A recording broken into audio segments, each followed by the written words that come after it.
Baik, kita mulai nggih Bapak Ibu. Assalamualaikum warahmatullahi wabarakatuh. Waalaikumsalam warahmatullahi Waalaikumsalam warahmatullahi wabarakatuh. Nggih, matur nuwun yang saya hormati Bu Putri Nur Fahmi, narasumber sekaligus mentor pada kegiatan kali ini. Kemudian yang saya hormati pula Bapak Ibu peserta belajar bersama persiapan seleksi akademik PPG yang penuh semangat karena besok sudah mulai simulasi. Alhamdulillahirabbil alamin wa bihi nasta'imun ama umurud dunya waddin wa ala alihi wa ashabihi ajmain wa la qaula wa la quwata illa billahil aliyil azim. Rabbis rohli sadri wa yassirli amri wahlul 'uqdatam min lisani yafqahu qawli amma ba'du. Puji syukur kehadirat Allah Subhanahu wa taala atas segala limpahan berkah, rahmat, hidayah, inayahnya kepada kita semuanya, yang mana pada kesempatan kali ini kita masih banyak diberikan nikmat, baik nikmat eksplisit maupun nikmat implisit. Eksplisit yaitu kesehatan, di mana kita masih dapat diberikan tubuh yang segar bugar serta wajah yang cantik, tampan berseri-seri ya Bu, Pak.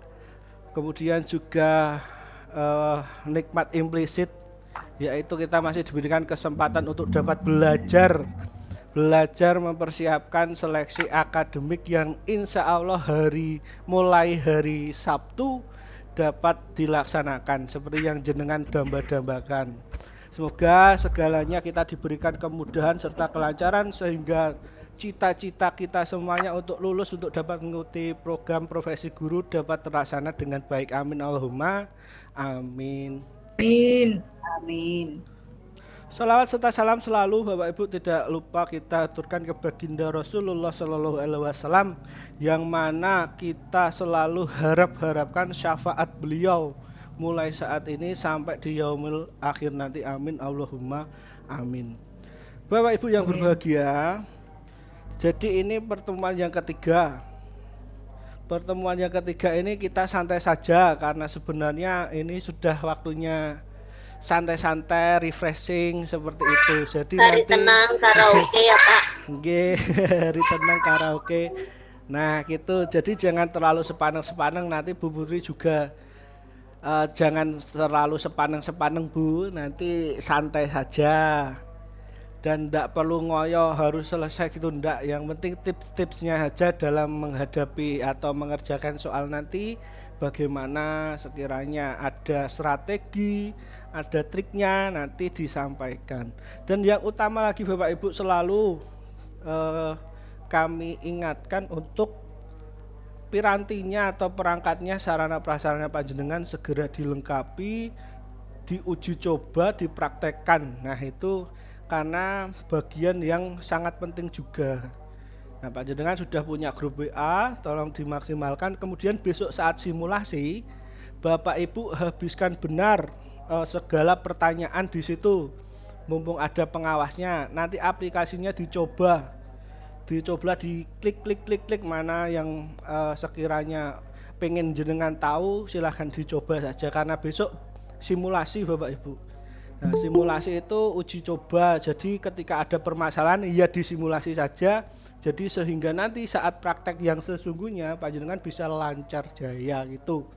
Besok jangan sampai diam saja mengikuti saya, tidak, tapi jenengan yang tahu permasalahan jenengan, jadi silahkan ditanyakan kepada pengawas.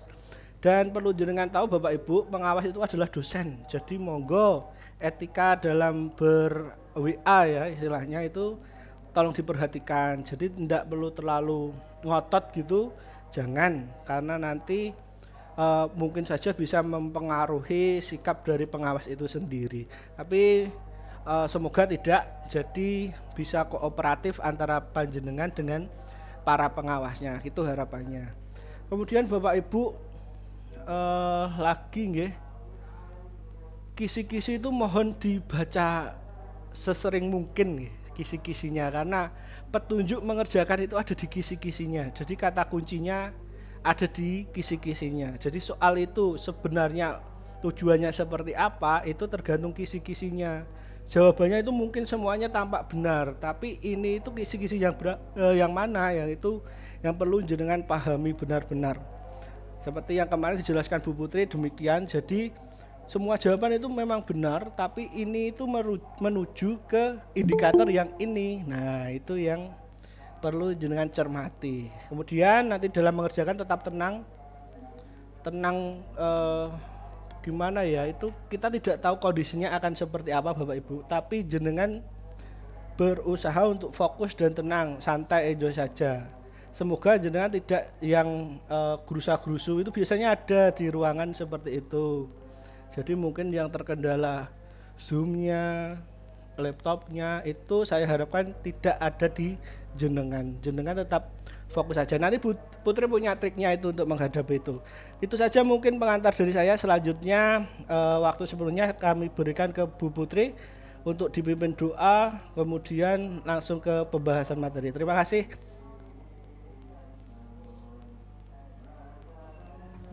Terima kasih Pak Yuda atas waktu yang sudah diberikan kepada saya. Assalamualaikum warahmatullahi wabarakatuh. Waalaikumsalam warahmatullahi wabarakatuh. Selamat malam Bapak Ibu semuanya. Waktu untuk pelaksanaan pretest tinggal 1 hari nggih.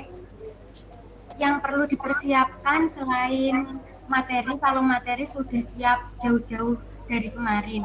Yang perlu dipersiapkan adalah sarana prasarananya nggih Bapak Ibu. Dan saya berpesan untuk besok jika mengerjakan sebisa mungkin jangan kosong nggih.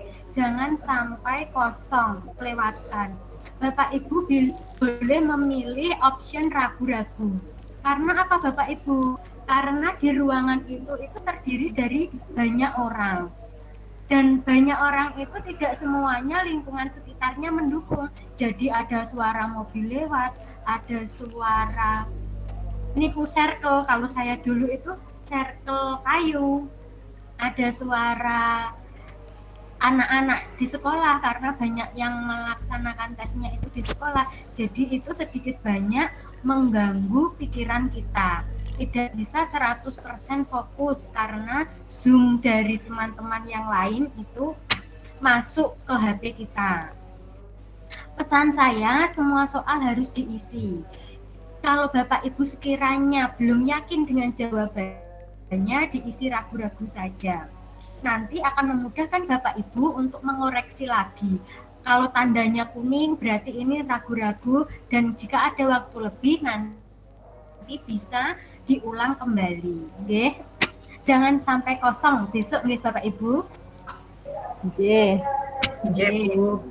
Nggih, sekarang sebelum belajar kita nggih Mbak Eva. Dek, maaf ya, itu mau tanya, kok maksudnya ada soal ragu-ragu? Itu maksudnya soalnya itu bentuknya seperti apa? Kok diisi ragu-ragu itu loh? Itu besok ada 3 pilihan jawaban Mbak. Yakin, ragu-ragu, dan merah itu kalau warnanya hijau itu sudah dijawab. Warnanya kuning berarti itu ragu-ragu. Itu tujuannya untuk memudahkan kita mengkoreksi lagi jawaban yang belum 100% yakin. Yang merah berarti itu kita tidak mengisinya, dilewati begitu saja. Karena waktu yang 150 menit itu menurut saya sangat cepat sekali nggih. Karena pasti kalau ada suara peserta lain bertanya secara tidak langsung, kita pasti mendengarkan, meninggalkan mengerjakan. Waktu yang terpotong itu menurut saya itu kalau panjenengan mengerjakan soalnya, kalau jawabannya tidak yakin, mending diklik jawaban seadanya, tapi ke jawaban yang ragu-ragu, pilihan ragu-ragu. Ngoten Mbak Eva. Jangan dikosongi, nanti kalau dikosongi waktu habis tidak dapat nilai malah. Kalau ragu-ragu kan jika benar bisa mendapatkan nilai, jika salah tetap tidak mendapatkan nilai.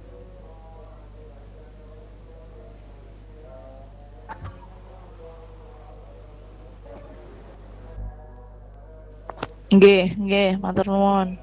Nggih. Bapak Ibu, sebelum kita memulai pembelajaran di malam hari ini, marilah kita berdoa terlebih dahulu. Berdoa dimulai.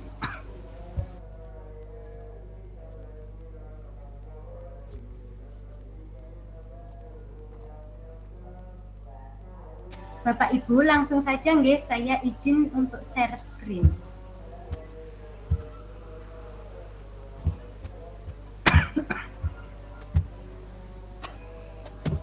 Oke. Dimulai dari soal nomor 1. Bu Ani adalah seorang guru di kelas 5 SD yang bertindak sebagai fasilitator terhadap materi yang akan diberikan. Jadi kalau guru sebagai fasilitator, siswanya yang aktif, guru hanya sebagai pendamping. Terlebih dahulu, Bu Ani menyajikan masalah nyata kepada siswa. Berarti ini tahapannya orientasi terhadap masalah. Memfasilitasi siswa dengan mengidentifikasi apa yang siswa ketahui. Berarti organisasi untuk belajar. Lalu memfasilitasi siswa dengan mengidentifikasi apa yang diketahui. Selanjutnya, Bu Ani membimbing siswa untuk menemukan berbagai alternatif dalam menyelesaikan masalah. Berarti tahap penyelidikan bersama kelompok. Setelah masing-masing siswa menemukan solusi, selanjutnya siswa menyusun laporan dalam bentuk gagasan, model, dan sebagainya. Pada tahap akhir, siswa melakukan refleksi atau evaluasi terhadap penyelesaian masalah yang dilakukan. Berdasarkan ilustrasi di atas, model pembelajaran yang digunakan adalah model pembelajaran. Jadi yang pertama orientasi terhadap masalah, menyajikan masalah. Yang kedua memfasilitasi siswa untuk mengidentifikasi apa yang diketahui. Ingat, ini tahap organisasi untuk belajar. Membimbing siswa untuk menemukan berbagai alternatif dalam menyelesaikan masalah. Ini membantu penyelidikan. Selanjutnya, anak-anak bisa menemukan solusi dan melaporkan hasil dalam bentuk gagasan atau mempresentasikan hasil diskusi. Ini pada pengembangan dan penyajian masalah. Dan terakhir yaitu ada evaluasi, analisis atau evaluasi. Berdasarkan ilustrasi di atas, model pembelajaran yang digunakan adalah model pembelajaran apa Bapak Ibu? Sering PBL, C, problem based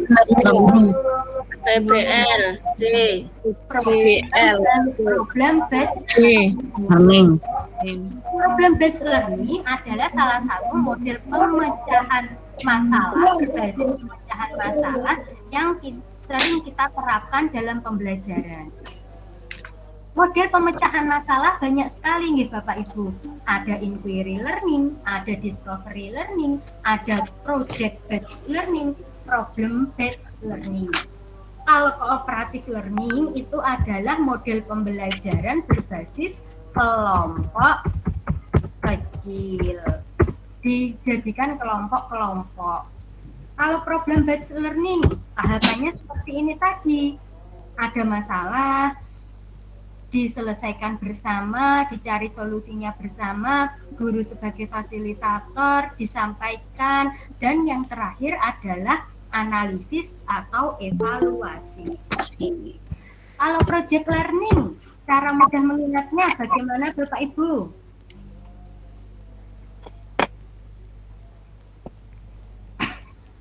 Project based learning.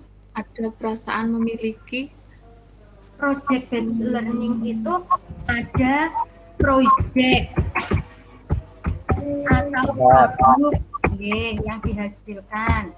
Selain ada project atau produk, biasanya saat awal pembelajaran akan dimulai itu ada pertanyaan mendasar dari guru. Hampir sama dengan problem based learning. Kalau problem based learning itu tidak ada project atau produk di akhirnya. Tetapi kalau project based learning itu ada project atau produk yang dihasilkan di tahapan akhirnya. Inquiry learning dan discovery learning juga hampir sama. Perbedaannya apa Bapak Ibu kalau inquiry learning?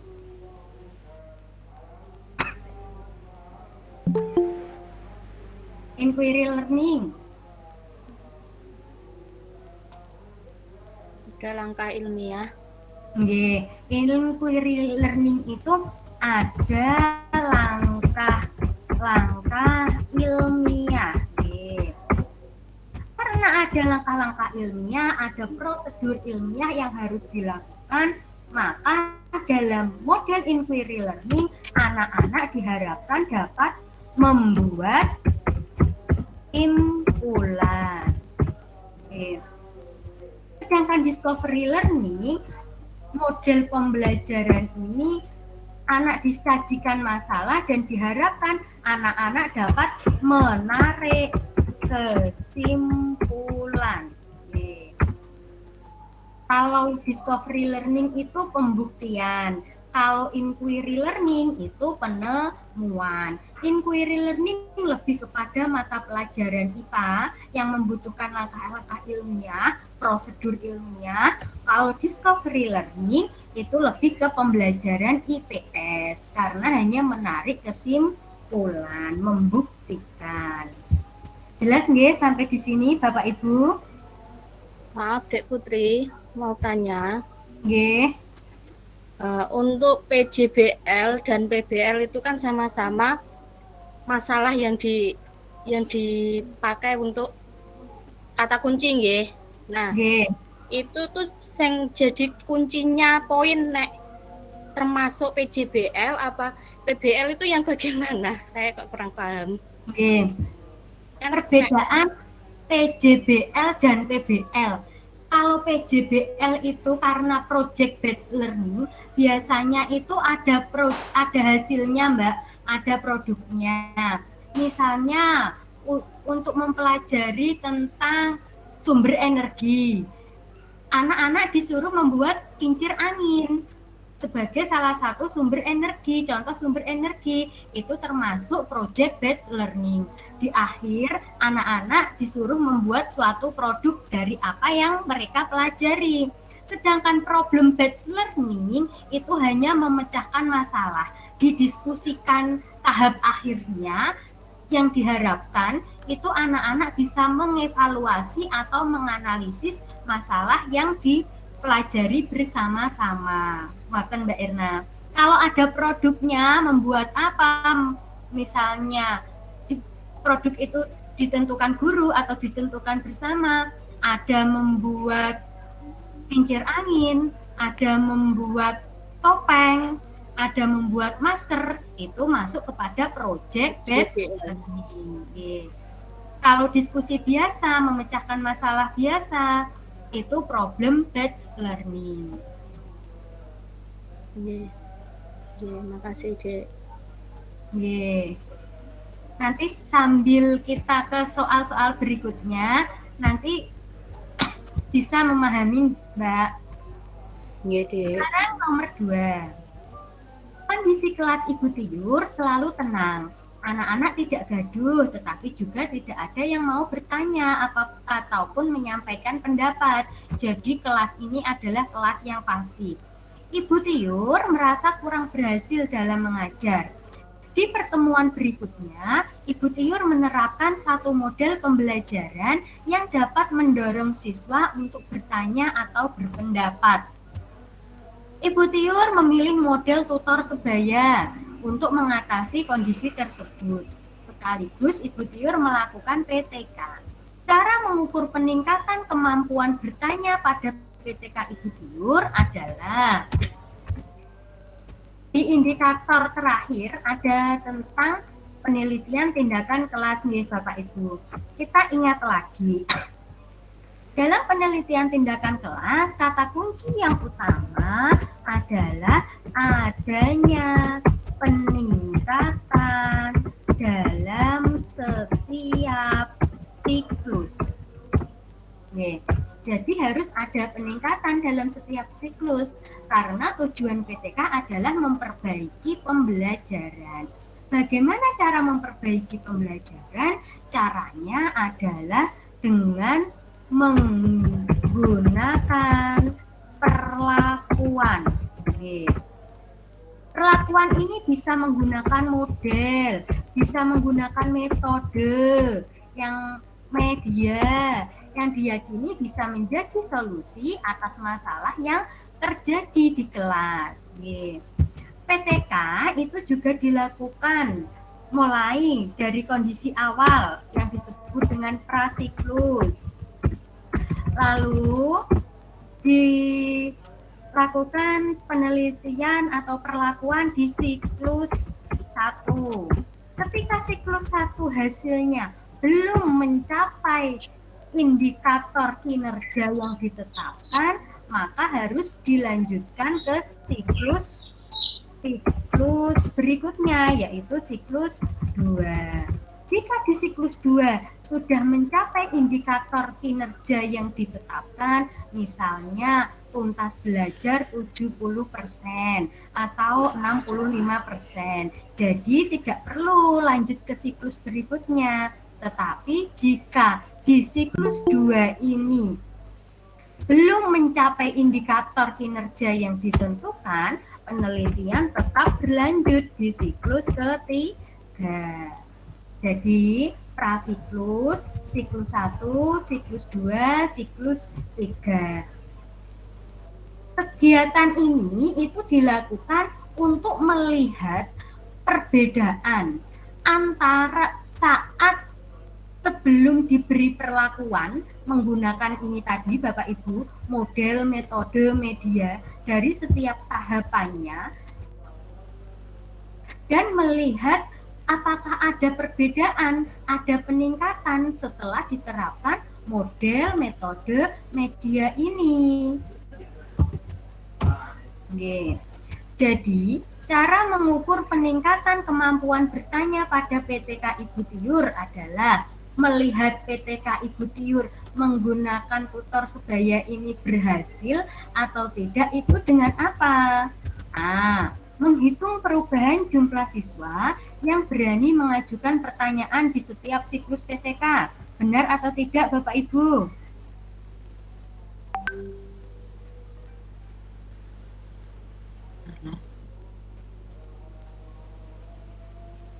Jawaban A, benar atau tidak? Tidak. Tidak. B, mengukur kemampuan mengajukan pertanyaan sebelum dan sesudah perlakuan. Benar atau tidak? Benar. Benar. Oke, benar. Karena untuk mengukur peningkatan itu dilihat dari setiap siklusnya, tahapannya. Sebelum dilakukan perlakuan dan setelah dilakukan perlakuan.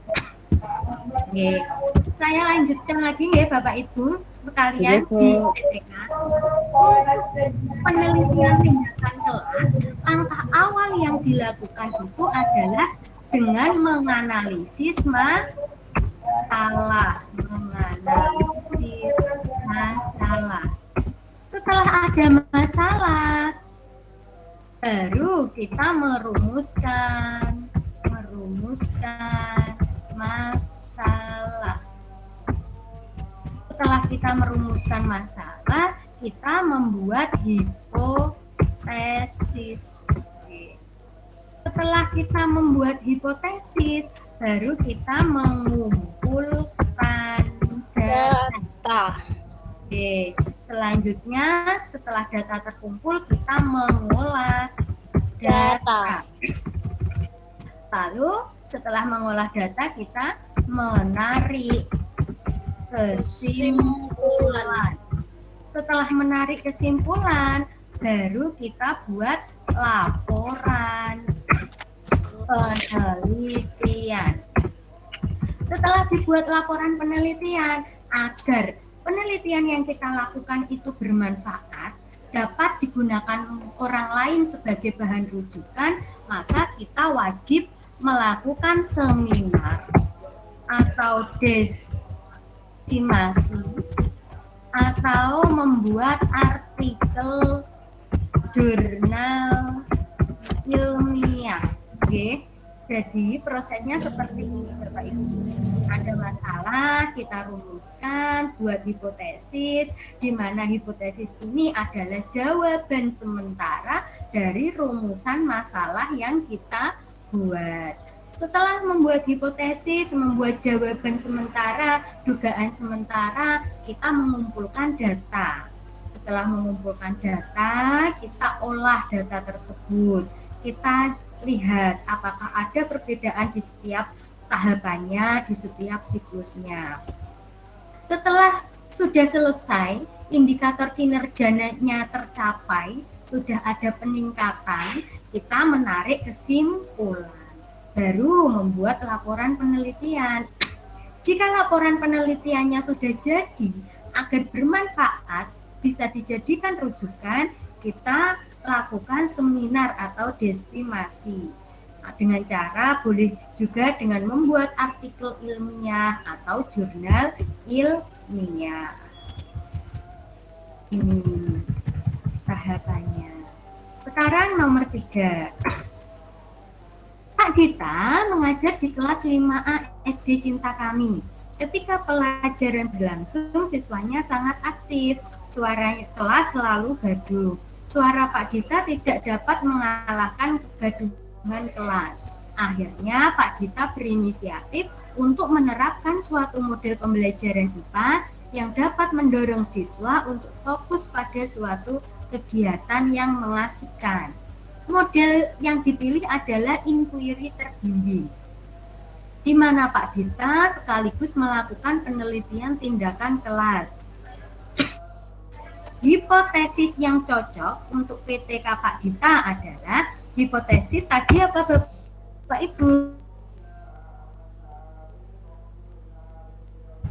Sementara. Dari rumusan masalah. Jika rumusan masalahnya dari permasalahannya Pak Dita itu saya buat bagaimana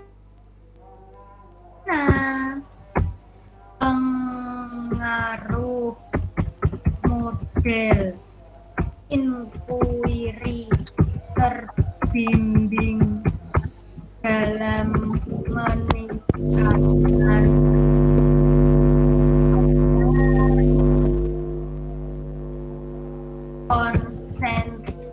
konsentrasi siswa dalam pelajaran IPA misalnya.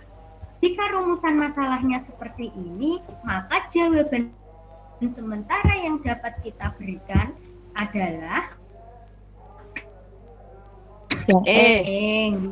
inquiry terbimbing dapat meningkatkan konsentrasi siswa. Ini besok keluar ada di indikator. Jadi untuk menentukan hipotesis adalah jawaban dari rumusan masalah.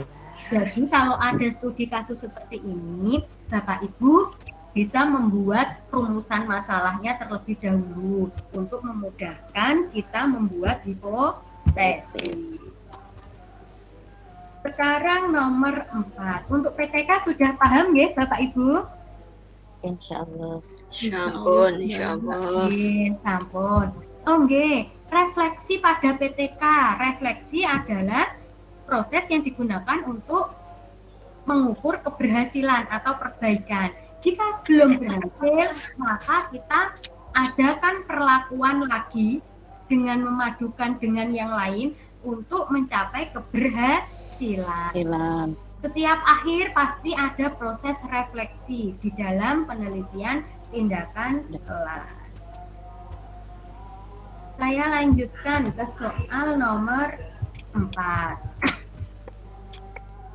Sebuah 5 segi 4 berukuran panjang alas persegi 120 cm dan tinggi 100 cm. Sebuah prisma segitiga memiliki ukuran alas segitiga 120, tinggi 120, dan panjang tenda prisma 100 cm. Berikut pernyataan yang benar adalah, kita buktikan antara volume prisma segi 4 dibanding dengan volume prisma segitiga. Untuk volume 5 segi 4 itu rumusnya adalah sepertiga kali luas alas kali tinggi. Rumusnya sepertiga luas alas kali tinggi. Sedangkan volume prisma segitiga rumusnya adalah setengah kali luas alas kali tinggi. Karena volume 5 segi alasnya berbentuk segi 4, maka kita cari luas alas dari segi 4 persegi. Sepertiga kali alasnya berapa Bapak Ibu? 120 kali 120 kali tingginya 100 sama dengan setengah kali segitiga. Itu rumusnya adalah setengah kali ini luas alas segitiga itu setengah kali alasnya 120 kali tinggi segitiga 120 kali tinggi prisma 100. Karena ini sama, ini bisa kita coret. Nanti hasilnya sama. Jadi di sini tinggal sepertiga berbanding setengah. Oke, sama saja 3 banding 2. Sekarang kita masukkan ke pernyataan. Volume 5 lebih besar dibandingkan dengan volume prisma. Volume 3 bangun ruang 5 lebih besar dibandingkan dengan volume bangun ruang prisma. Jika diisi bangun ruang 5 terisi lebih banyak dibanding prisma. Atau 3 volume bangun ruang 5 itu sebanding, hasilnya sebanding atau sama dengan 2 volume bangun ruang prisma. Ini jika kita kalikan 3 itu hasilnya 1. Ini jika kita kalikan 2 hasilnya juga 1. Berarti jawabannya mana Bapak Ibu? Yang B. D atau D? B. Oke, jawabannya D. 3 volume bangun ruang 5, ini 5, 3 itu sebanding dengan 2 volume bangun ruang prisma. Ini juga keluar ada di indikator. Dulu saya juga keluar. Ini Bapak Ibu harus menghitung seperti ini. Pesan saya, Bapak Ibu harus teliti dengan alasnya. Baik itu alas limas maupun alas prisma. Untuk menentukan luas alas. Oke. Besok dibaca. Ini biasanya segitiga atau ini yang diganti segi 5 atau segi 4. Jadi diperhatikan lagi. Sekarang nomor 5. Pernyataan di atas yang termasuk ke dalam kompetensi pedagogik adalah kemarin kompetensi pedagogik itu yang berkaitan dengan cara guru untuk mengajar. Kalau profesional, penguasaan materi, pengembangan diri seorang guru. Kalau kepribadian, pribadi kita dijadikan teladan siswa, bisa dijadikan teladan berkepribadian baik. Kalau sosial, kita bisa bergaul dengan siapapun, dengan orang tua siswa, dengan masyarakat. Sekarang pernyataan pemetaan ini yang termasuk ke dalam kompetensi pedagogik adalah menguasai karakteristik peserta didik dari aspek fisik, moral, sosial, kultural, emosional, dan intelektual. Benar atau tidak? Benar. Benar, nggih. Berarti nomor 1 benar. Bertindak sesuai dengan norma agama, hukum, sosial, dan budaya dan kebudayaan nasional Indonesia. Salah. Salah. Ini kompetensi apa, Bapak Ibu? Kepribadian. Kepribadian. Menjunjung tinggi kode etik guru. Profesional. Kode etik sikap Profesional.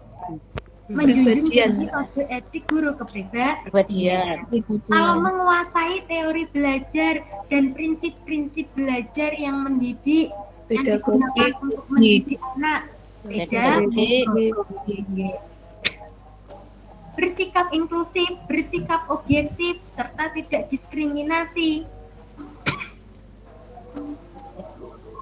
Berarti mampu memanusiakan manusia, itu kompetensi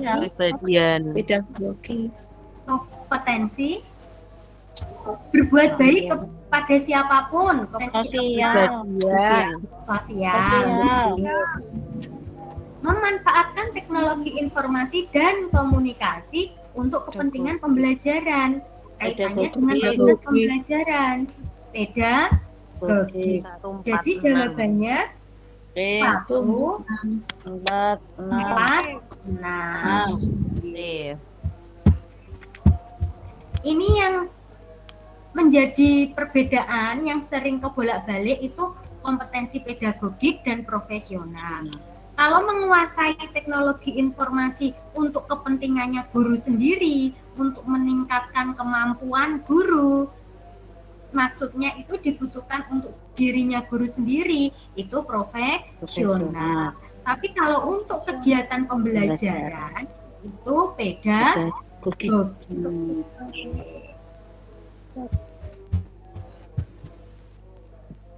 Nomor 6. Indikator guru mampu memanfaatkan hasil penilaian dan evaluasi yang dapat mempengaruhi kebijakan. Putri, Nyuwun Sewu ada yang tanya. Nggih, Pak. Monggo Mbak Epri. Nggih. Itu ya, mau tanya bedanya sosial dan kepribadian itu loh yang mesti bingung. Saya itu sering bingung. Oh, nggih, Bu. Bedanya sosial dan kepribadian.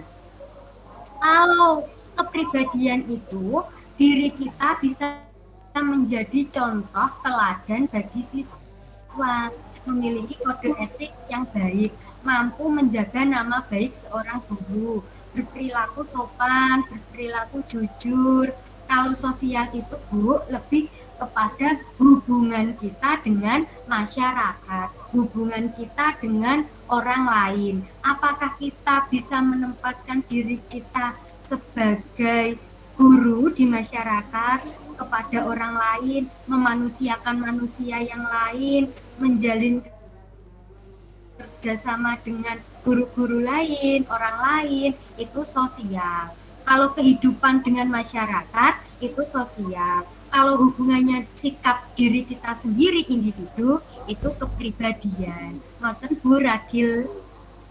Oh nggih. Nggih matur nuwun. Nggih. Saya lanjutkan nggih. Untuk nomor 6. Indikator guru memanfaatkan hasil penilaian dan evaluasi yang dapat mempengaruhi kebijakan adalah setelah guru itu melakukan penilaian, evaluasi agar dapat mempengaruhi kebijakan sekolah, itu harus bagaimana Bapak Ibu agar bisa tersampaikan? yaitu mengkomunikasikan. Mengkomunikasikan hasil penilaian dan evaluasi kepada pemangku kepentingan. Biasanya untuk kita dimintai pendapat solusi dari kepala sekolah minta solusi pendapat untuk kebaikan sekolah, maka kita harus mampu mengkomunikasikan hasil penilaian evaluasi kepada pemangku kepentingan atau kepala sekolah untuk kemajuan sekolah. Sedangkan ini kualitas pembelajaran untuk remedial, pengayaan, hasil evaluasi ini adalah untuk kepentingan guru sendiri dalam proses pembelajaran, tidak mempengaruhi kebijakan sekolah.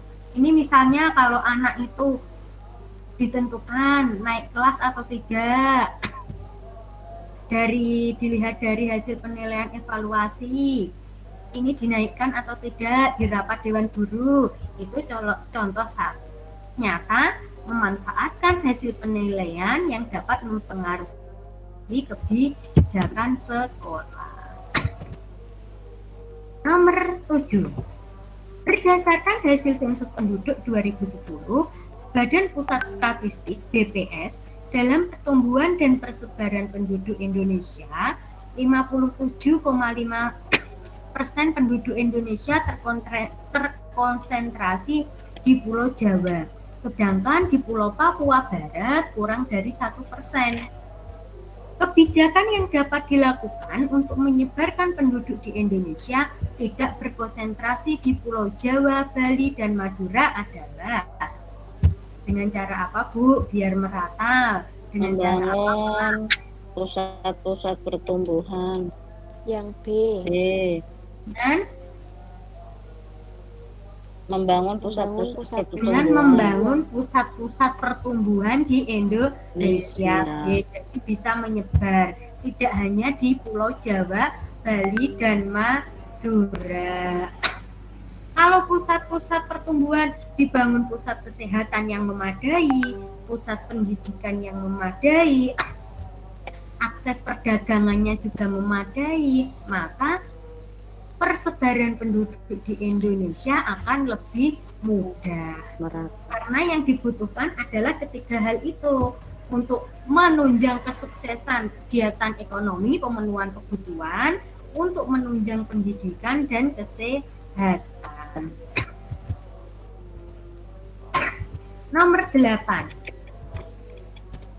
Selama periode 1975 sampai 1995, pelaksanaan program keluarga berencana KB di Indonesia, terutama Jawa dan Bali, berhasil dengan baik. Jadi anak-anak sekolah itu sekarang sedikit ini karena keluarga berencananya berhasil. Keberhasilan tersebut berdampak terhadap apa, Bapak Ibu? Penurunan jumlah murid SD tiap sekolah. Penurunan jumlah murid SD di tiap sekolah. Oke. Mengapa sekarang muridnya sedikit-sedikit? Karena program KB-nya dari pemerintah berhasil. 2 anak cukup. Oke. Nomor 9. Tahun 2017, berarti sejak tahun 2017 akhir-akhir ini di Desa Trowulan banyak dibangun rumah-rumah bergaya Majapahitan.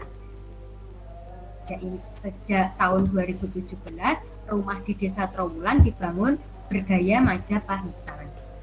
Rumah Majapahitan ini dibangun dengan memperhatikan temuan-temuan arkeologis yang tersebar di situs Segaran. Jadi warga Trowulan itu bisa membangun rumahnya gaya Majapahitan itu dengan melihat berbagai literasi, baik itu di buku, internet, tentang situs Segaran.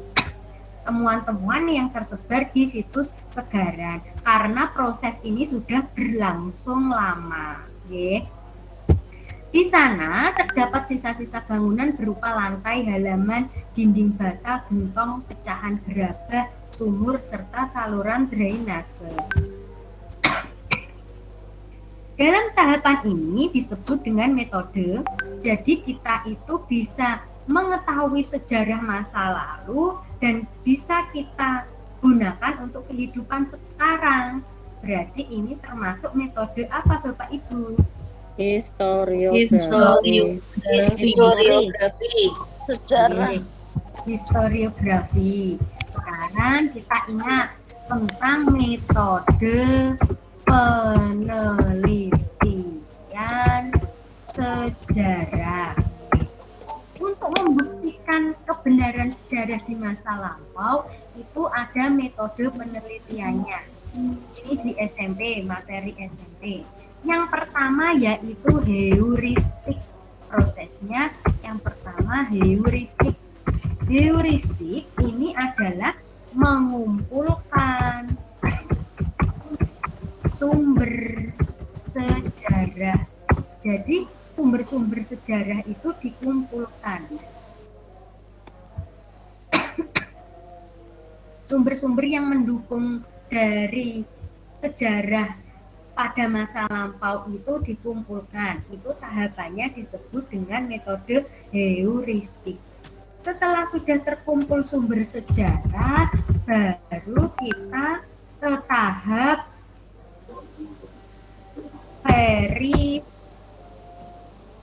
Verifikasi.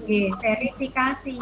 Verifikasi ini adalah menguji keaslian atau kebenaran. Menguji keaslian atau kebenaran. Apakah benar data yang sudah kita kumpulkan?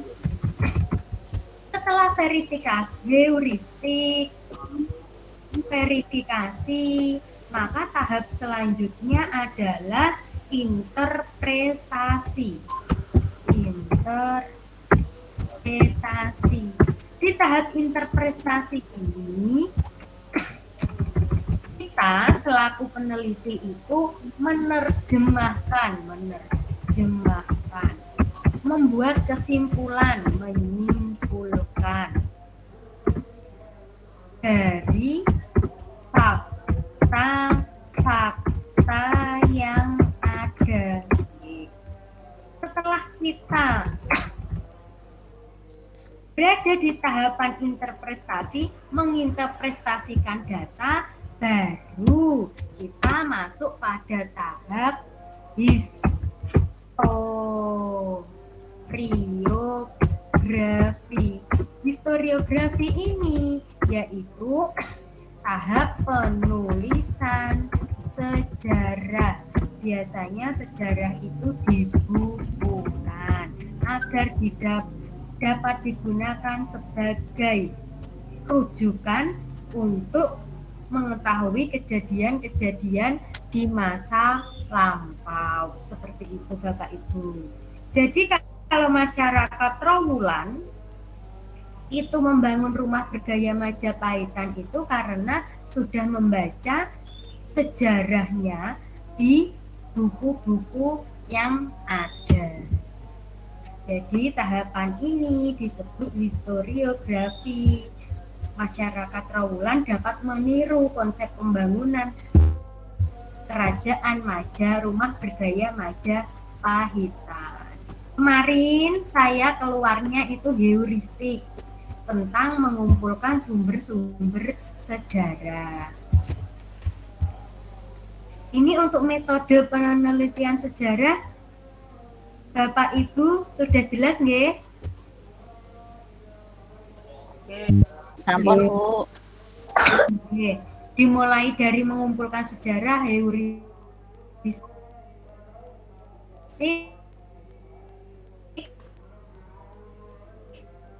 Heuristik. Ya, Kak. Itu yang kisi-kisinya nomor berapa, Mbak?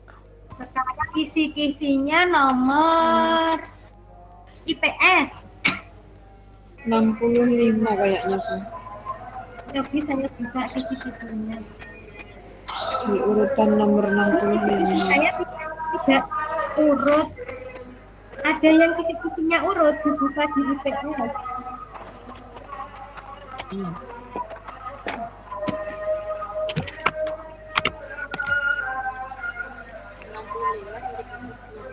Tentang metode penelitian sejarah Mbak. Tadi dibuka.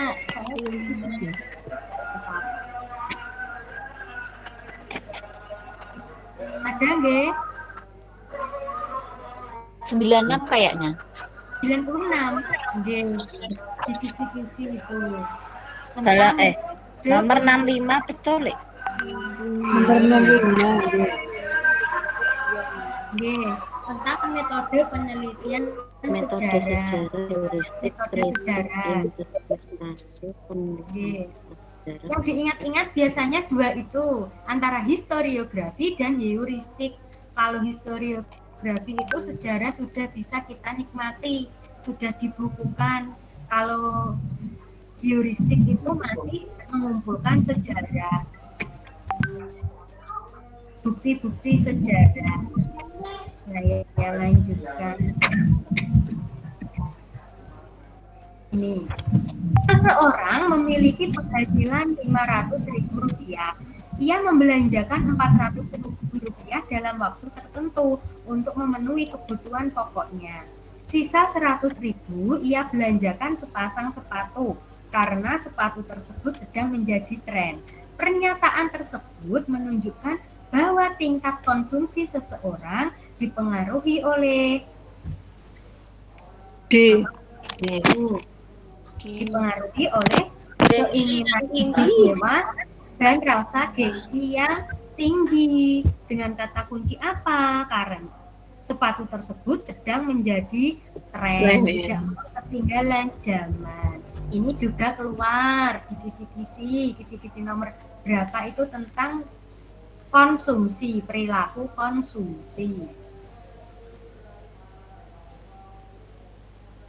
Nanti sambil dicari berapa. Nanti itu kalau tidak salah ada konsumsi dan produksi di kisi-kisinya. Kalau konsumsi soalnya seperti itu. Produksi, distribusi, konsumsi, Bu. Dicari di kisi-kisi akhir. Konsumsi. Konsumsi. Coba saya cari lagi. Nomor Konsumsi. 67, Bu. Nomor berapa, Mbak? 67. Nggih, nomor 67. Kalau konsumsi itu berkaitan dengan ini biasanya hidup mewah, hedonisme, mengikuti tren. Maaf mau tanya, Nggih. itu yang dimaksud tadi Mbak Krisna 67 itu nomornya apa indikatornya, Mbak? Nomor. Oh alah, yang tak maksud tadi itu tadi nomor indikator, tidak nomoran dari depan. Lihat nomornya saja. Nomor 67 indikatornya 28. Nggih. Saya lanjutkan nggih, Bapak Ibu. Letusan gunung api memberikan dampak negatif sekaligus dampak positif. Selain bencana, pasca erupsi gunung api pasti menghasilkan material pasir, kerikil, dan batuan. Hasil erupsi tersebut menjadi berkah buat penduduk sekitar gunung api. Berdasarkan bidang usahanya, kegiatan penduduk di sekitar gunung api adalah perdagangan, agresi, ekstraktif, pertanian. Ekstraktif. Mana Bapak Ibu? Ekstraktif. Ekstraktif itu apa? Ekstraktif itu memanfaatkan sumber daya alam tanpa diolah kembali atau langsung digunakan. Sedangkan pertambangan ini itu ada bahan bakunya, bahan baku untuk diolah baru bisa dinikmati. Misalnya gas alam, minyak alam, diolah dulu baru bisa menjadi bensin, solar, pertalite, batu bara batunya dulu, baru bisa diolah, tidak batu asli langsung digunakan. Emas dari serbuk-serbuk dulu, baru bisa digunakan sebagai perhiasan. Biasanya itu biasanya kejebak di pertambangan dan atau ekstraktif. Banyak yang mengisi pertambangan ini pasir, kerikil, batuan. Jelas nggih perbedaannya nggih? Oke, Bu. Maaf Bapak Ibu batuk. Nomor 12. Awalnya mesin hitung elektrik terus mengalami pergeseran hingga sekarang komputer sebagai seperangkat elektronik yang terdiri dari beberapa komponen, yaitu menghasilkan sebuah informasi berdasarkan data, prosedur, dan program yang sudah dirumuskan. Dampak positif perkembangan komputer saat ini adalah apa, Bapak Ibu?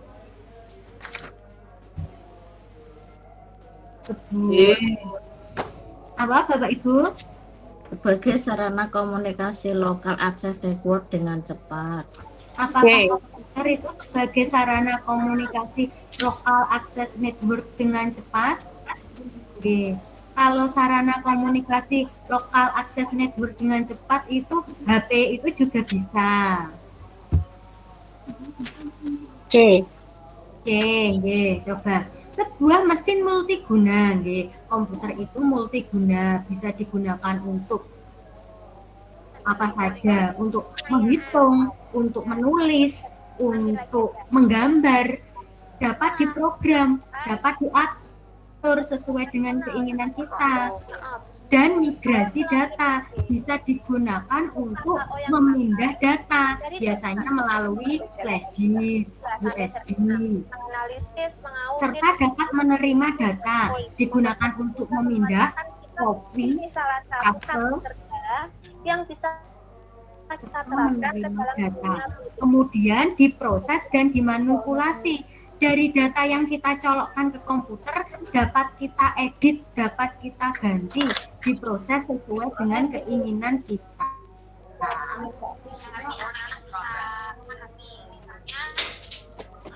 Jadi jawabannya apa Bapak Ibu? Cendol. Maksudnya seperti itu. Komputer itu mesin multiguna, dapat diprogram dan migrasi data untuk memindah masukkan data serta menerima data, kemudian diproses dan dimanipulasi. Dalam komputer kita dapat mengubah file sesuai dengan keinginan kita. Nomor 13.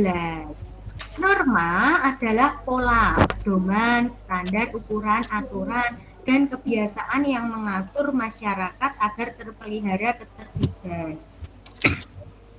Penyimpangan terhadap norma tersebut dapat terkena sanksi pengucilan. Kalau sanksi pengucilan itu berarti rasa bersalah hingga sanksi hukum. Berikut ini adalah beberapa contoh perilaku yang ada kaitannya dengan norma. Ini, jika terpaksa bersendawa, itu dilakukan dengan sopan. Itu termasuk apa, Bapak Ibu? Norma. Norma dalam kehidupan itu dibagi menjadi ada Yusek itu. cara. Yusek kayaknya ya.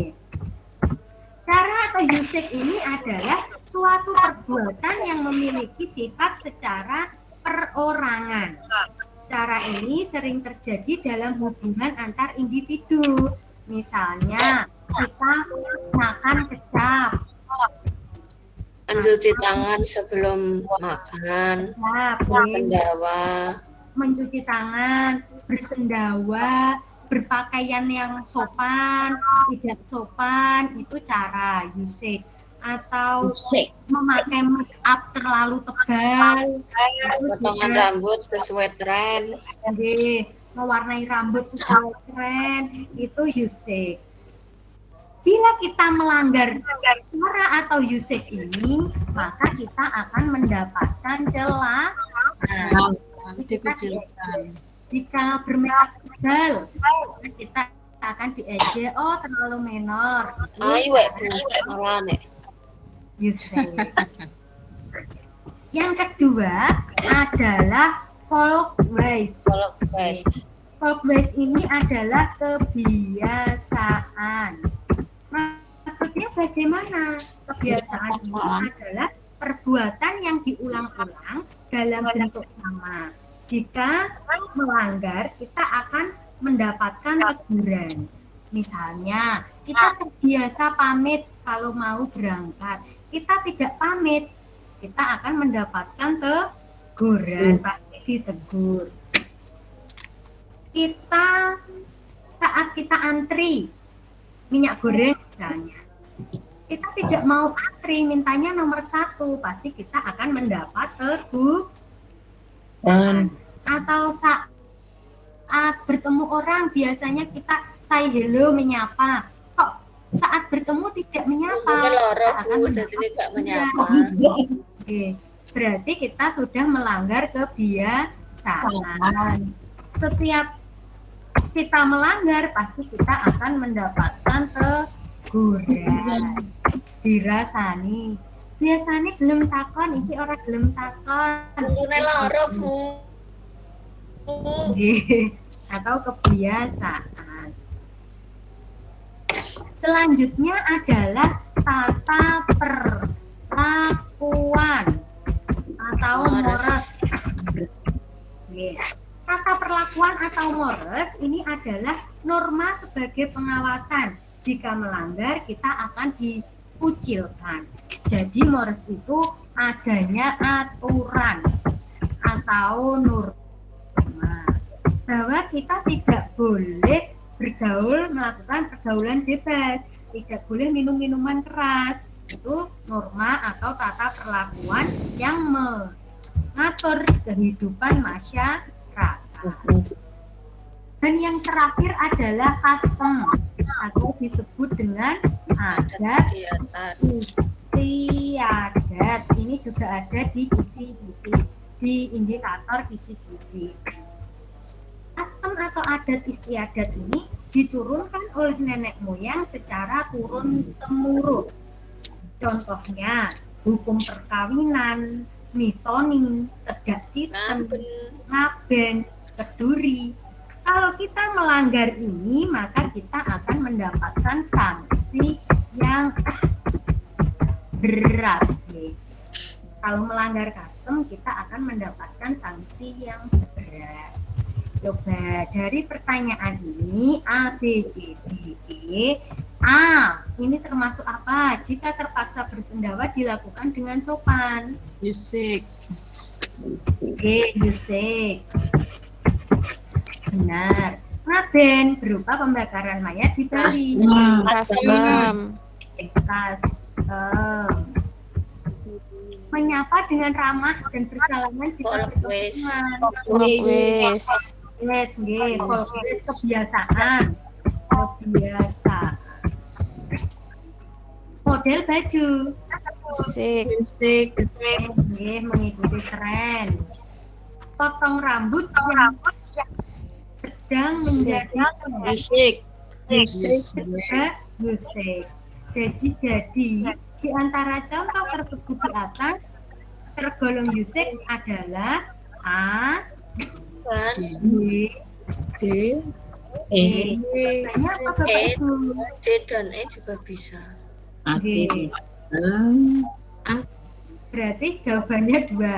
A dan E. D dan E. Sekarang nomor 14. Ayah mengendarai mobil ke rumah nenek, berangkat pada pukul 10 pagi. Jika ayah mengendarai mobil dengan kecepatan 60 km per jam, dan ayah akan tiba di rumah nenek pukul 11:30, maka jarak ke rumah nenek adalah titik-titik kilometer. Kita cari jarak itu Kali waktu. Kecepatan kali tinggi. Waktu. Kali waktu. Oke. Kecepatannya berapa Bapak Ibu? 60. 60 kilometer. Waktunya 11,5 jam. 30 menit. 1,5 jam. 1,5 jam. 60 kali 1,5 jam sama dengan 90. 90 kilometer. Jadi jawabannya D. Sekarang nomor 15. Kita melakukan penelitian 3 zat dengan hasil sebagai berikut. Zat yang sesuai untuk PVR berturut-turut adalah T. Bentuknya bentuk tetap, bentuknya tidak tetap, sesuai dengan tempatnya, berarti mengikuti tempatnya. Volumenya tetap, ya. Masanya tetap, ya. Dapat dialirkan, ya. Mudah dimanfaatkan, tidak. Ini adalah ciri-ciri benda Cair. Sekarang T, bentuknya tetap, ya. Volumenya tetap, ya. Masanya tetap, dapat dialirkan, tidak. Mudah dimanfaatkan, tidak. Ini adalah contoh benda padat. Sekarang yang R, bentuknya tetap, tidak berbentuk. Volume tetap, tidak, karena tidak berbentuk. Massa tetap, ya, menepati ruang, dapat dialirkan, ya. Mudah dimanfaatkan, ya. Ini adalah benda gas. Berarti berturut-turut PQR itu cair, padat, gas itu yang mana Bapak Ibu? D.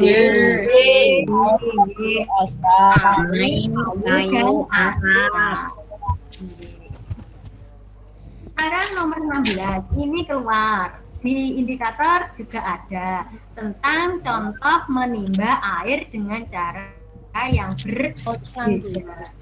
Bapak Ibu, ini adalah salah satu soal yang saat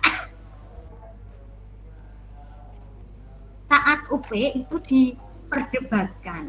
Ada yang jawabannya itu D, ada juga yang jawabannya keuntungan mekanik Adi lebih besar dibandingkan Betty. Sekarang kita katakan dua orang peserta didik menimba air dengan cara yang berbeda. Adi menimbang menggunakan katrol. Dan Betty menimba langsung menggunakan tali. Apabila kedalaman sumur sama, maka pernyataan yang tepat untuk kasus di atas adalah yang ditanyakan adalah keuntungan mekanik. KM, keuntungan mekanik.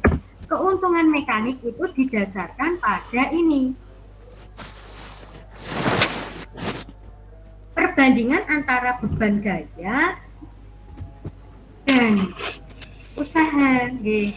Kalau talinya ini satu, ini sama-sama satu, itu keuntungan mekaniknya sama, yaitu 1. Kalau talinya atau pesawat sederhananya katrolnya ini 2, maka keuntungan mekaniknya itu 2.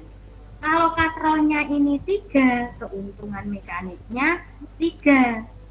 Karena Aldi dan Betty ini hanya menggunakan tali satu-satu, maka keuntungan mekaniknya sama 1-1.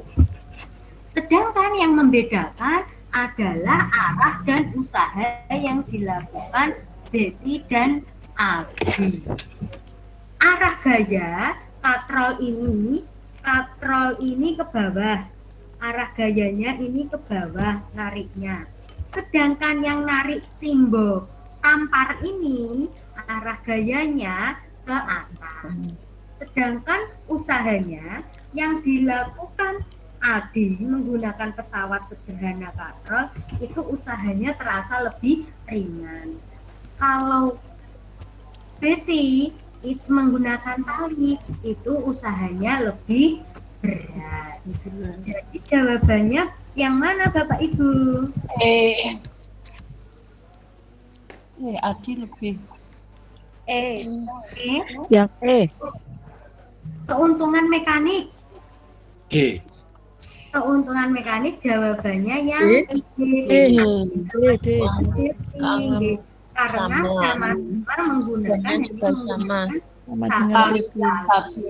Kalau ditanyakan usahanya, ini usaha, maka ini Adi usahanya lebih ringan dibandingkan Betty. Adi menggunakan bantuan pesawat sederhana, kalau Betty ini manual. Besok diperhatikan. Kalau keuntungan mekanik gambarnya seperti ini, langsung dijawab Adi sama dengan Betty keuntungan mekaniknya. Tapi kalau yang ditanyakan usahanya yang menggunakan pesawat sederhana patrol, ini lebih ringan. Kalau menggunakan cara biasa manual akan terasa lebih berat.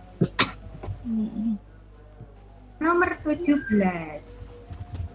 Jatuhnya Hari Raya Idul Fitri setiap tahun pasti berbeda. Hal ini tidak sama dengan nanti tanggal 25 Desember. Perbedaan ini karena tahun Masehi sesuai pernyataan nomor berapa Bapak Ibu? 1 dan 3. 1 dan 3. 1 dan 3. 1 dan 2. Coba 1 dan 2. Coba. Dikatakan ada revolusi mengelilingi bumi. Jawabannya 3, nggih 3 betul. Ini 3. 2 dan 3. 2 juga betul. Masehi Karena Masehi 365 dan revolusi bumi. pada periode proses bumi. Nggih. Masehi itu revolusi bumi. Bumi mengelilingi matahari. Lamanya 365 hari, 1 tahun. Sedangkan kalau Hijriyah itu pada revolusi bulan. Lamanya itu 1 tahunnya 350. Lamanya mengelilingi bumi, bulan mengelilingi bumi itu 1 bulan 29,5 hari. Jadi jawabannya Sekarang nomor 18. Ini juga keluar KFPB. Indikator ada ini nggih. Indikator yang keberapa, Mbak? Indikator KPK FPB. Matematika.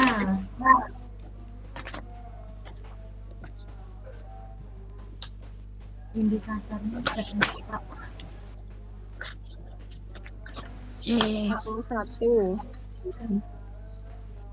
Nanti dicari ada soal hot 110 nomornya.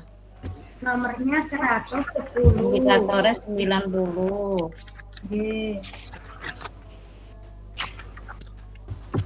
Nggih, ada nggih?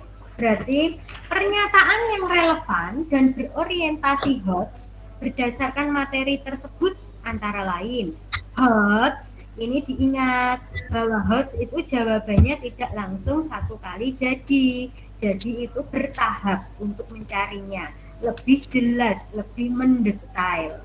Sekarang pernyataan yang relevan yang mana? Kalau pernyataannya ada berapakah faktor prima penyusun bilangan 48? Langsung 48 dibuat tabel, faktor penyusun primanya berapa? Langsung ketemu. Ini hot atau tidak? Tidak. Hot. Nah,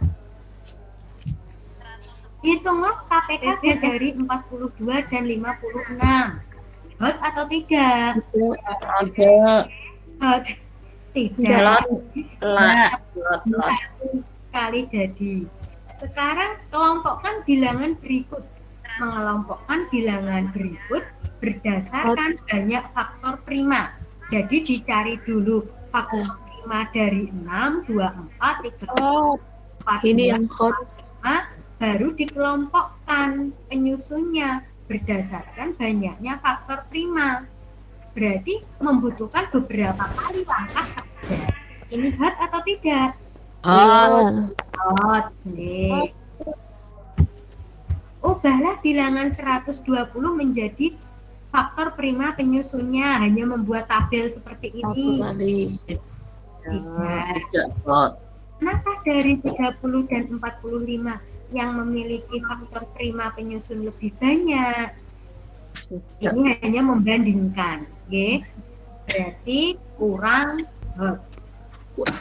Yang menunjukkan soal berorientasi hot adalah C. Alasannya apa? Karena untuk menentukan jawaban ini melewati beberapa tahapan tahap kerja.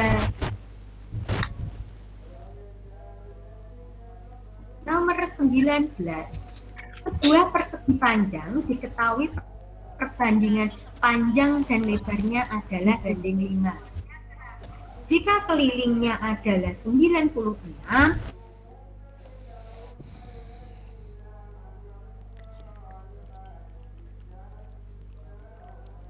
tersebut adalah kita pilih dan dulu. Untuk mencari panjang yang dimisalkan adalah hanya 7. Kita jumlahkan 5, 12 kali kelilingnya 96. Ketemunya berapa Bapak Ibu? 96 dibagi 12 berapa? 8. 7 kali 8 7 kali 8 pinten? 56. Karena keliling itu rumusnya panjang ditambah lebar ditambah lebar, panjangnya ada 2, maka dibagi 2. 56 dibagi 2 hasilnya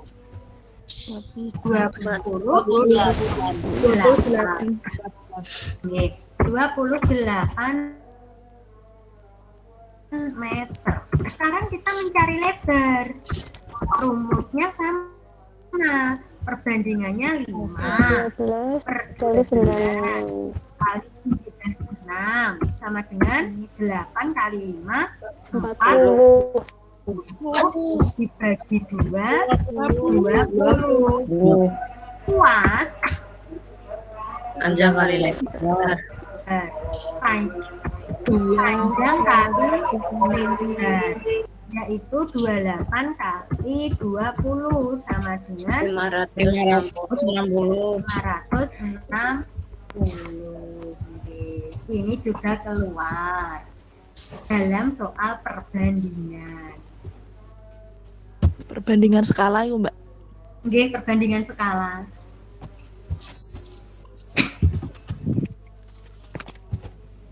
Nomor 20. Bu Lasmi akan menyampaikan materi dengan KD 4.6. Berarti ini KD keterampilan. Melisankan puisi hasil karya pribadi dengan lafal, intonasi, dan ekspresi yang tepat sebagai bentuk ungkapan diri. Kata kuncinya itu melisankan. Melisankan dan bentuk ungkapan diri sebagai bentuk ungkapan diri. Agar materi tersampaikan dengan lengkap, materi yang harus disampaikan Bu Lasmi adalah sebelum kita melisankan, karena puisi ini bentuk ungkapan diri, maka kita langkah pertamanya harus membuat puisi. Setelah kita membuat puisi, langkah keduanya baru melisankan. Sekarang agar lebih mudah membuat puisi yang diperhatikan apa saja. Untuk menulis puisi, kita harus mengetahui konsep puisi. Apa? temanya puisi yang akan dibuat itu apa. Setelah itu memperhatikan unsur-unsur pembangun puisi agar puisinya indah, menarik, itu artinya menggunakan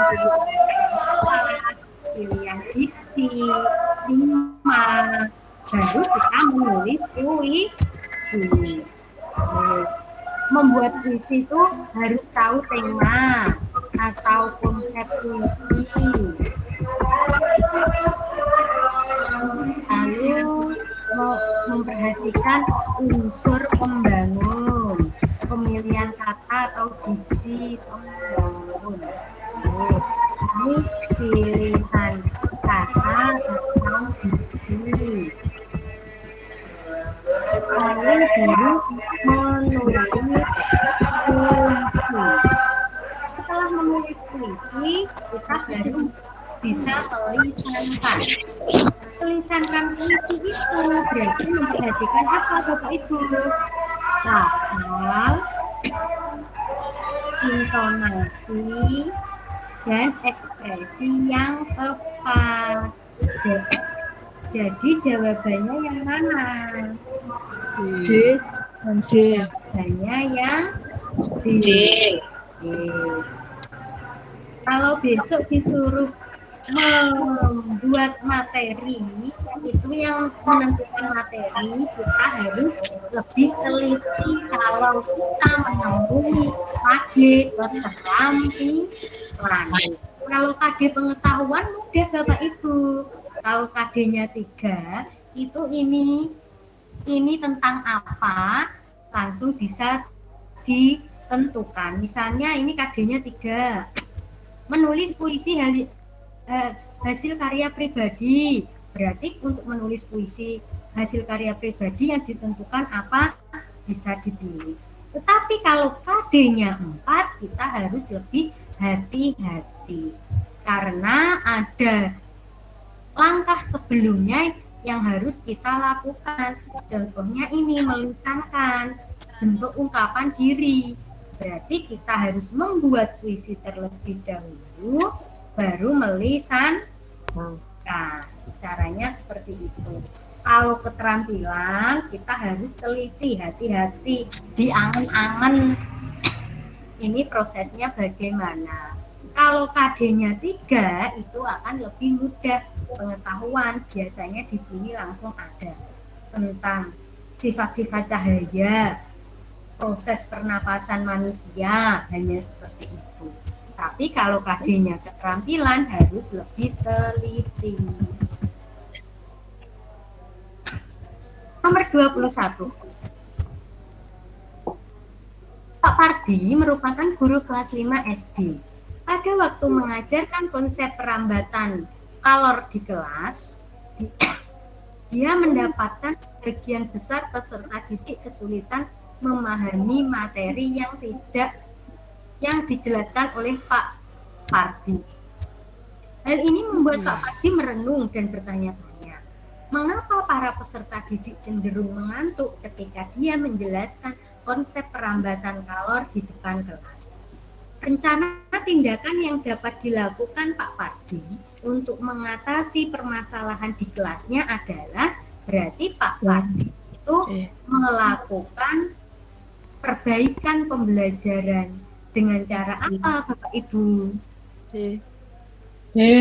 Pakai media. Nggih, harus untuk perlakuan, untuk solusi itu biasanya menggunakan metode, model, dan media. Yang mana meminta peserta didik mengamati tayangan video tentang fenomena perambatan kalor dan menyampaikan pendapatnya. Karena di sini siswa itu kesulitan memahami materi permasalahannya dan tidak memperhatikan penjelasan Pak Pardi. Kalau disuruh melihat video lalu menyampaikan pendapat, pasti dia memperhatikan. Oke? Jawabannya D. Nomor 22. Suatu ketika guru IPS SD ingin menerapkan teori pembelajaran tertentu untuk meningkatkan hasil pembelajarannya yang masih belum memenuhi KKM. Guru menerapkan teori tersebut di dalam kelas 4, namun hasilnya belum memenuhi target yang ditetapkan. Hal yang seharusnya dilakukan adalah kalau belum memenuhi target, maka kita harus mengulang kembali. Tadi apa, Bapak Ibu? Siklus. Oke. Apakah mengulang kembali perlakuan pada Modifikasi yang C. Yang lebih tepat adalah kita tetap mengulangi pada siklus berikutnya. Kita bisa menambah perlakuan dengan memodifikasi tindakan dan diaplikasikan pada siklus berikutnya. Misalnya di siklus 1 hanya menggunakan model pembelajaran. Agar lebih efektif, di siklus 2 kita bisa memodifikasikan dengan tambahan media.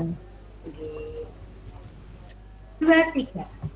Mahasiswa PPD diharapkan menghasilkan produk ilmiah baik berupa laporan penelitian maupun untuk dipublikasikan. Lembaga yang paling banyak mengelola jurnal ilmiah baik di dalam negeri maupun luar negeri yaitu lembaga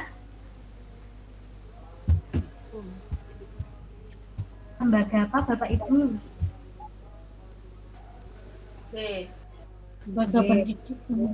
Lembaga pendidikan. Ini sampunnya toh. Lanjut Bu Putri. Lanjut Bu. Oke. Nomor 24. Berbagai bentuk pelanggaran HAM pernah terjadi di Indonesia. Pelanggaran HAM bisa berbentuk pelanggaran HAM berat dan pelanggaran HAM ringan. Peristiwa penghinaan terhadap kepala negara karena terprovokasi termasuk dalam pelanggaran HAM Ringan. Bapak Ibu lagi pelanggaran HAM itu dibedakan menjadi 2, berat sama HAM ringan. Kalau berat dikatakan pelanggaran HAM berat menimbulkan kehilangan nyawa seseorang. Menyebabkan kehilangan nyawa seseorang. Menyebabkan hilangnya nyawa seseorang. Kalau ringan itu tidak sampai menyebabkan hilangnya nyawa seseorang. Walaupun di sini penghinaan presiden itu termasuk ringan karena tidak berkaitan dengan penghilangan nyawa orang. Ini juga keluar ada di indikator. Nomor 29. Pada pembelajaran 4 subtema 1 kelas 5 SD tema sehat itu penting KDPPKN yang tertulis adalah KD-nya 3.2 dan 4.2. 3.2 memahami makna tanggung jawab sebagai warga masyarakat dalam kehidupan sehari-hari. KD keterampilannya mengambil keputusan bersama tentang tanggung jawab sebagai warga masyarakat dalam kehidupan sehari-hari. Media yang tepat untuk KD subtema tersebut adalah tentang tanggung jawab sebagai warga masyarakat. Dan nanti diharapkan dapat mengambil keputusan tentang tanggung jawab tersebut. Kira-kira media yang tepat adalah apa? Tanggung jawab. Temanya sehat itu penting. Berarti harus menjaga kesehatan. Untuk dapat menjaga kesehatan bisa menggunakan video dampak pandemi. Jawabannya C. Ya, Bu. Nomor 26. Gambar ini kincir angin. Perubahan energi pada gambar di atas adalah ini dari kincir angin energi listrik.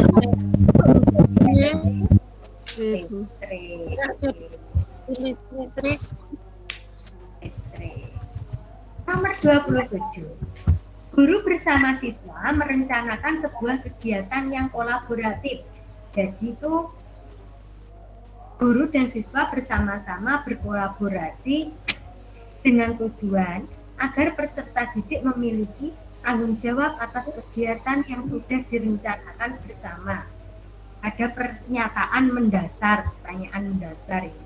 Dalam perencanaan tersebut dibicarakan mengenai aturan main, alat dan bahan yang digunakan, berarti membuat suatu produk serta langkah kerja untuk menyelesaikan kegiatan tersebut. Model pembelajaran yang disebut project based learning karena ada alat bahan yang digunakan untuk membuat produk, aturan langkah-langkahnya. Ini jelas ya Bapak Ibu antara problem dan project. Kalau project ada produknya. Nomor 20. Ketika menyusun evaluasi pembelajaran yang dituangkan di RPP, seorang guru menuliskan beberapa jenis evaluasi pembelajaran. Ini tentang asesmen. Ada di indikator. Salah satu jenis evaluasi yang akan digunakan oleh guru adalah evaluasi formatif. Evaluasi formatif ini dimaksudkan untuk, kalau formatif berarti itu untuk menguji RPP kita, proses pembelajarannya berhasil atau tidak. Jawabannya B. Memperbaiki dan meningkatkan proses belajar mengajar. Kalau hasil kemajuan belajar siswa dalam kurun waktu yang lama, sumatif. Ini sumatif. Kalau menempatkan siswa dalam program pendidikan tertentu yang sesuai dengan karakteristiknya, penempatan. Fungsi memilih siswa yang paling tepat, seleksi. Fungsi seleksi. Menelaah kelemahan-kelemahan siswa, diagnosis.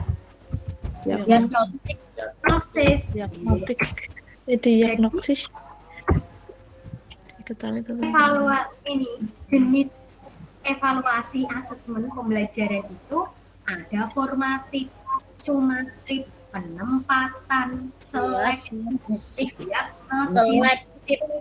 tes, pre-tes, post-tes. Sumatif digunakan untuk menentukan hasil kemajuan belajar siswa. Formatif untuk memperbaiki proses pembelajaran, biasanya 1 KG dalam RPP. Menempatkan siswa. Selektif sesuai dengan kriteria yang ditentukan. Diagnosis menelaah kelemahan-kelemahan. Pre-test mengetahui kemampuan awal. Tes mengetahui kemampuan akhir. Nomor 29. Diketahui total barang yang dijual pedagang baju adalah 302.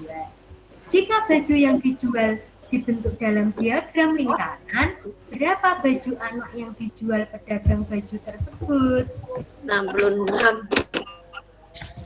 Berarti karena persen itu 100%, dikurangi ini sudah diketahui baju remaja 40%, dikurangi dewasa 78.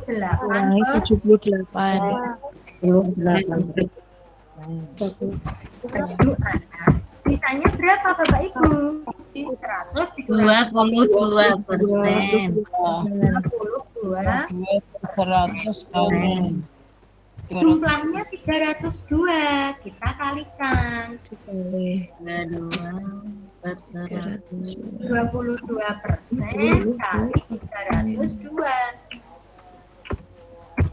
22 kali 302 dibagi 100. Hasilnya 66,44. Bulatkan aja 66. 66,44. 4 nggih. 66,4. Jadi mendekati 66. Ini juga ada Bapak Ibu soal seperti ini. Mencari dari Oke, seperti itu ya Bu Putri.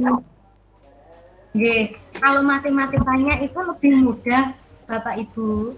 Dan Amin. Mudah. Kalau menurut saya yang sulit itu bahasa Indonesia.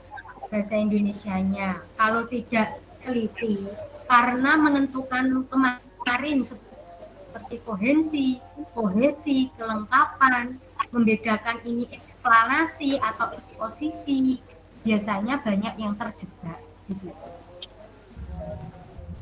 Dan panjang-panjang masih bentuknya ya, Mbak? Nggih, bacaannya panjang-panjang. Untuk menentukan unsur intrinsik itu, kalau kita tidak jeli, banyak salahnya di bahasa Indonesia. Kalau IPA, IPS, PPKN sudah sering kita temui dalam pembelajaran sehari-hari, seperti nilai-nilai Pancasila, negara, seperti tadi HAM ringan, HAM berat, itu mudah. Globalisasi, menurut saya yang paling sulit itu pengaplikasian pedagogik dan bahasa Indonesia, karena bacaannya panjang. Bahasa Indonesia. Tapi kemarin kita sudah bisa membedakan untuk bahasa Indonesia antara eksposisi, eksplanasi, jadi sudah tahu bedanya, tidak bingung. Kohesi, koherensi, gitu.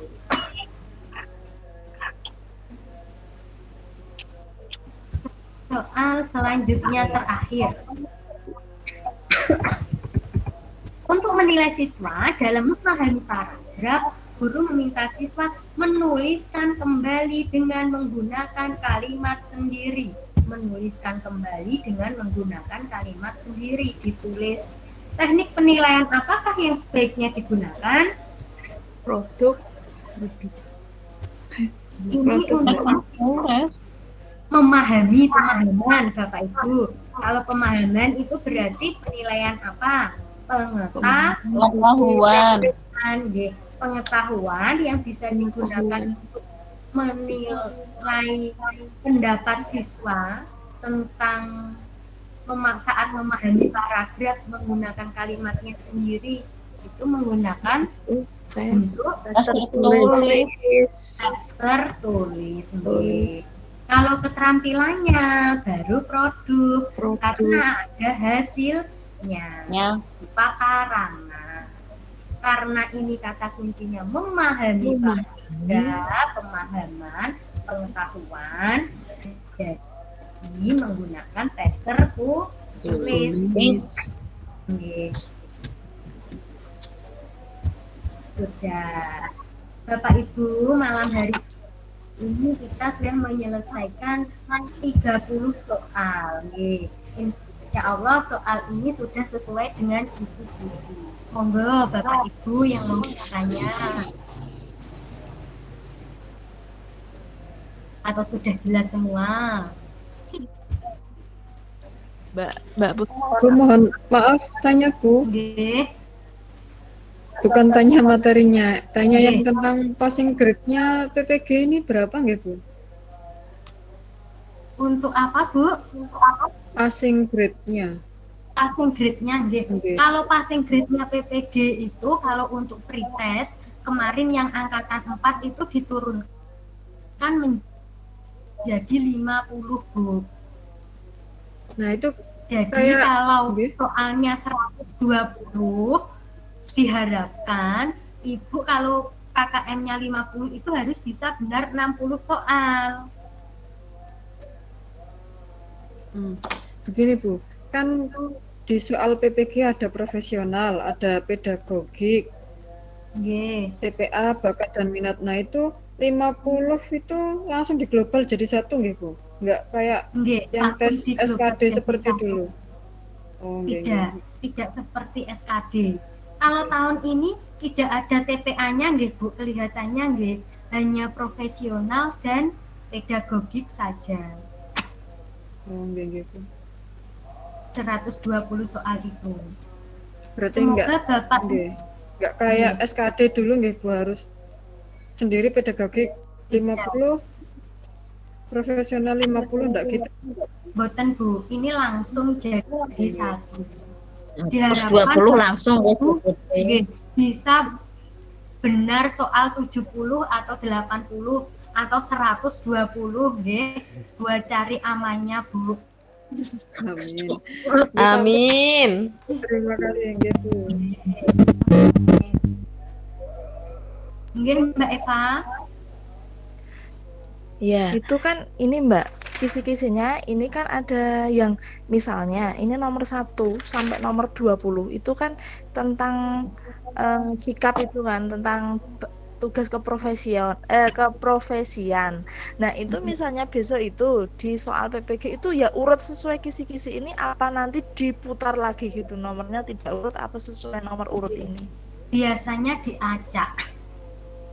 Seperti soal-soal trio diacak, jadi antara satu orang dan orang lain itu tidak sama soalnya, nomornya tidak sama, tapi bentuk soalnya sama, hanya nomor-nomornya saja yang tidak sama.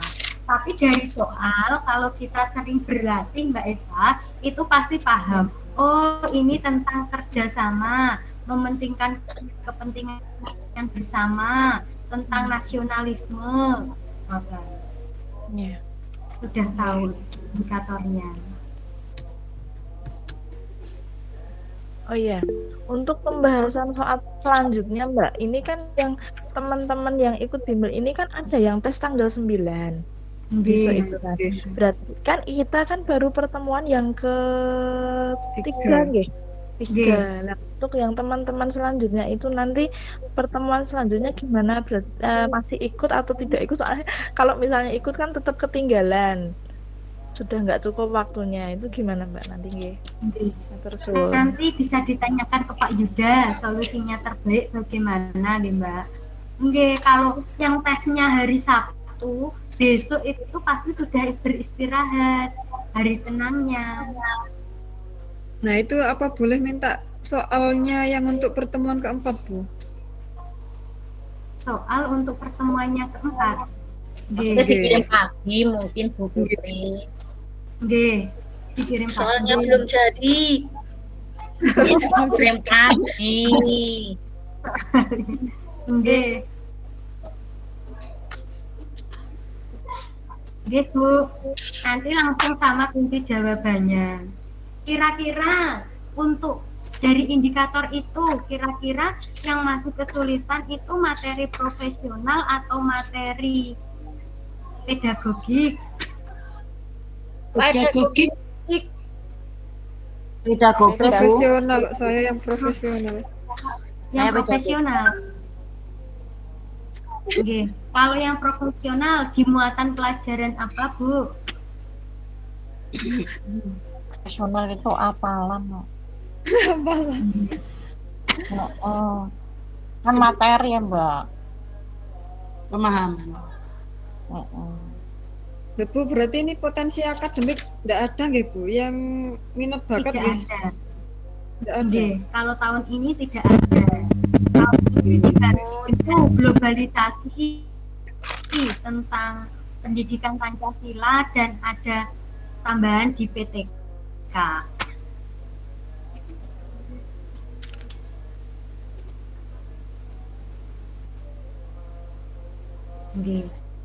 Nanti bisa ditanyakan Pak Yuda Bu, untuk yang besok itu pertemuannya tetap malam atau bagaimana? Karena mengingat malamnya kan juga harus niku nggih istirahat nggih.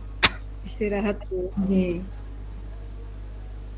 Misalnya diganti siang bagaimana kan untuk kirimnya? Nanti bisa didiskusikan Cok, ya sudah uji itu Besok simulasi. Nggih. Simulasinya itu Anak hanya siang pada simulasi hanya Bu, untuk malam aja. mengecek kesiapan perangkat kita, tidak dikerjakan sungguh-sungguh, tidak apa-apa, hanya uji coba untuk melihat laptop kita itu digunakan SEB itu atau tidak Bu, dengan aplikasi itu atau tidak. Nggih, monggo Bu Dewi Ratnasari.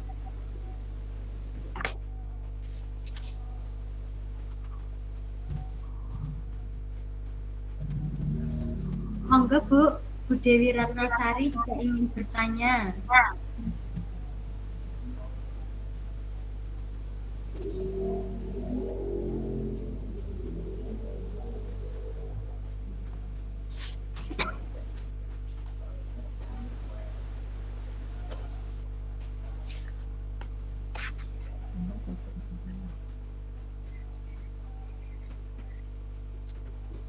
Tidak jadi bertanya.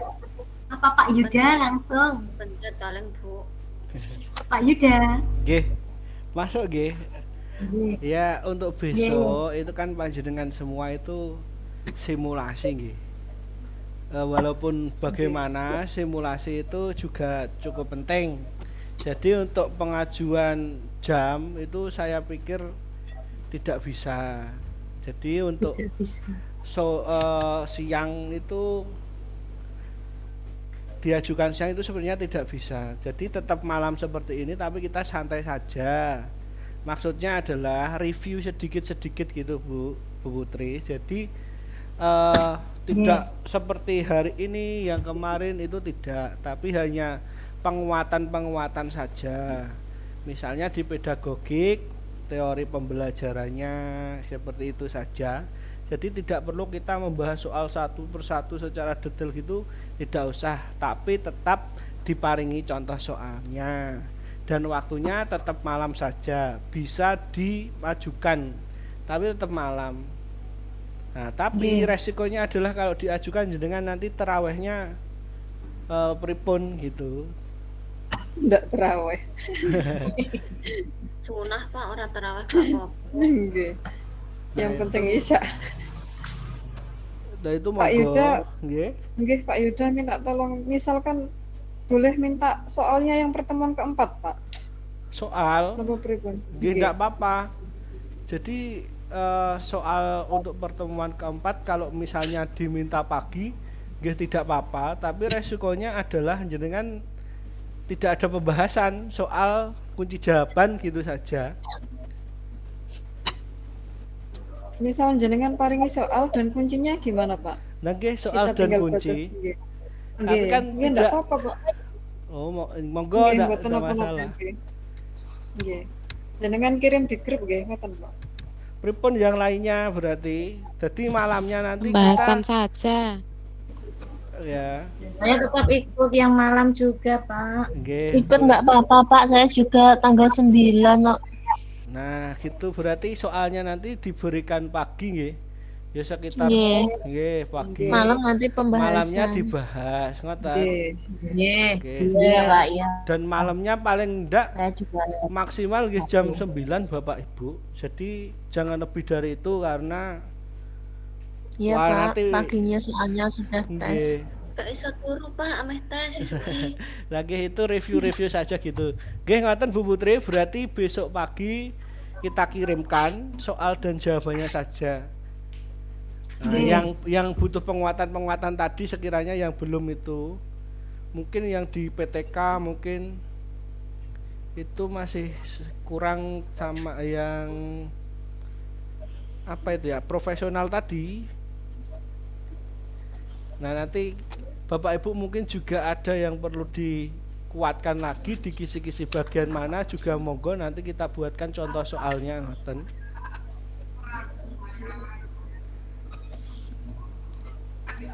Nggih ngoten Bapak Ibu, untuk pertemuannya tetap malam nggih. Nanti kita ajukan jam 7 ngoten nggih.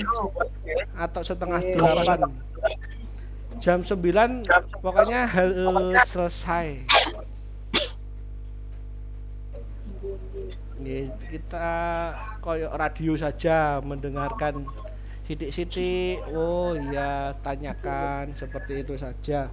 Nggak usah sepaneng-sepaneng. Gitu saja saya kira. Jenengan ini yang terdekat butuh istirahat, nggih. Nggih. Putri juga butuh istirahat, Pak. Nggih, Bu Putri hari ini. Hari ini udah ngantuk, matanya udah nggak bisa melek, Pak. Nggih. Oke, gitu aja nggih Bapak Ibu. Saya kira sangat cukup sekali. Selanjutnya nanti monggo, yang utama ini adalah istirahat. Silahkan mengkonsumsi vitamin, monggo madu, susu dan sebagainya untuk meningkatkan daya tahan tubuh panjenengan. Kemudian tidak usah terlalu berpikir keras Bapak Ibu. Jenengan sudah punya modal dibanding yang lainnya, mungkin jenengan sudah sangat siap sekali, tinggal nanti eksekusinya saja. Tidak lupa saya ingatkan untuk berdoa, kemudian juga persiapan peralatan-peralatan, itu yang utama. Yang penting percaya diri dulu. Itu dengan itu aku tahu belajar, wis tahu mengerjakan soal seperti ini, gampang, jawabannya A, jawabannya B. Nah, itu mungkin nanti seperti itu. Karena psikologi manusia adalah otak kita bekerja ketika ada permasalahan. Jadi ketika sekarang jenengan merasa bingung, galau, gundah, gelisah, itu wajar. Tapi ketika nanti ada permasalahan, ada soal yang di tes itu, nanti akan muncul sendiri. Loh, aku tahu krungu iki, sik tak iling-ilingi. Nah, akan seperti itu Bapak Ibu.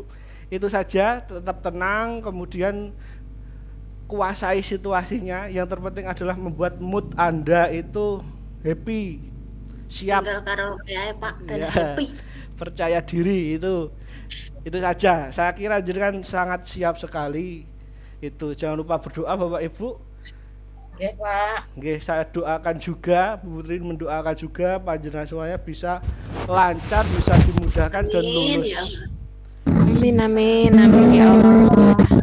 Oke, itu saja. Terima kasih Bapak Ibu untuk pembelajaran kali ini. Selanjutnya kami undur diri, mohon maaf apabila ada kesalahan perkataan maupun gestur dan dalam penjelasan yang menyinggung Bapak Ibu sekalian. Terima kasih. Wabillahi taufiq wal hidayah. Wassalamualaikum warahmatullahi wabarakatuh. Waalaikumsalam warahmatullahi wabarakatuh. Terima kasih. Selamat istirahat. Untuk kantong.